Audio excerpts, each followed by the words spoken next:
अति दुर्लभ ये दिव्य प्रसाद जो आज हम सबको प्राप्त है, जो मूल में बैकुंठ में भी प्राप्त नहीं है, उसके पीछे मात्र और मात्र जो कृपा है वो हमारे महादेव की है।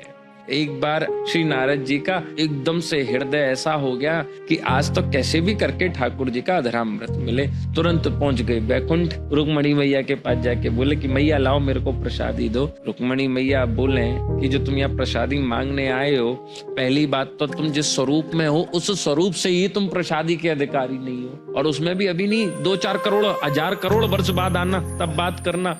ऐसे अरे अभी अष्ट सखी हैं, फिर उनकी दासी हैं, फिर उनकी दासी हैं, हजारों गोपियां करोड़ों वर्ष की तपस्या में यहाँ पर खड़ी हुई है। तो अब नारद जी बोले कि मैं क्या करूं मैया, मुझे तो हट कर गए। नारद जी हट कर गए। अब रुक्मणी मैया बोले एक काम करो, सबसे पहले अपनी जटा जूट खोलो, अपने केश वेश खोलो, अपना अपना रूप धारण करो, साड़ी फाड़ी पहनो, और सुनो ज्यादा हल्ला मत करना, शांति से बैठना, और ठाकुर जी को पता नहीं लग जाए कि यहाँ भक्त पक्ष बात हो रहा है। अब महाराज बोले ठीक है। नारद जी ने दिव्य रूप धरा, बढ़िया सुंदर श्रृंगार करा, और सबसे पहले बर्तन मांजने बैठ गए। दिखूं नहीं मैं। अच्छा। सबसे पहले बर्तन मांजने बैठ गए।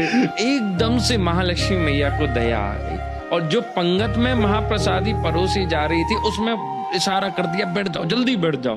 और तुरंत आए नारद जी जो गोपी रूप में थे और आकर बैठ गए। और आई महालक्ष्मी और 2 तिनका प्रसादी, जिसको 1 तिनका मिलना असंभव हो, वहां 2 तिनका प्रसादी नारद जी के हाथ में दे कि ये लो भैया, इसको पा लेना।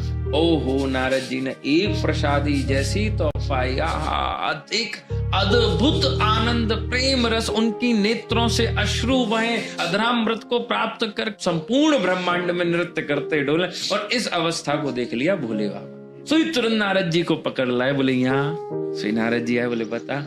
बोले क्यों नाच रहा है? बोले मन कर रहा है। बोले हम जानते हैं तू क्यों नाच रहा है। ओहो, अब नारद जी तो बोले कि नहीं नहीं मेरे पास कोई प्रसाद। बोले देख अभी भी 1 तिनका हाथ में दब रहा है। झूठ मत बोल, मुझे भी संग मिलके नाचेंगे। बोले मैं नहीं दे रहा। बोले अच्छा फिर हमसे काम नहीं पड़ेगा तुझे, भविष्य में तू देख लियो। आज तू तुरंत नारद जी ने उठा के वो तिनका भोले बाबा को दे दिया। अब जैसे तो भोले बाबा ने पाया, उन्मोद भक्ति भाव उनके भी हृदय में प्रकट हुआ। वो नारद जी दोनों नृत्य करें। उनका नृत्य देखा पार्वती मैया ने। पार्वती मैया बोले कि भैया ये क्यों नाच रहे हैं महादेव? बोले ये महाप्रभु जगन्नाथ जी की प्रसादी ने प्राप्त हुई है तभी नाच रहे। प्रसादी मिली, अकेले पा गए। अब नारद जी को मौका मिल गया। नारद जी आप जान ही हो। नारद जी बोले मैंने तो प्रसादी देते ही कहा था कि इसके 2 भाग कर लो।